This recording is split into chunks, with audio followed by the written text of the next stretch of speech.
Good afternoon, guys. Ngayon pupunta kami sa Mayamot National High School.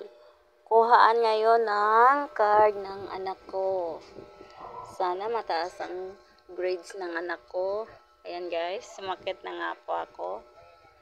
Sa pang 4th floor kasi ang anak ko dyan, kaya medyo mahaba-habang akyatan. Yan guys, akit pa uli ako dyan sa taas. Pag mahina-hina ang tuhod mo, wala. Doon, titingala ka na lang. Ayan guys, nakakit na ako. At yan na nga, at nagtaka ako, bakit nasa labas sila? Yun pala ay walang susi si teacher. Kaya dyan na lang muna kami nagsulat ng attendance namin. Ayan guys. At ito nakapadlock. Hinantay pa namin ang may dala ng susi.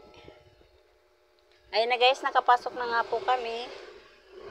At yan ang mga nag-attend ng meeting. Nasa lang kami yan, 15 piraso. At yan na nga po pala ang kanyang bagong teacher. Si Ma'am Rochelle Nava.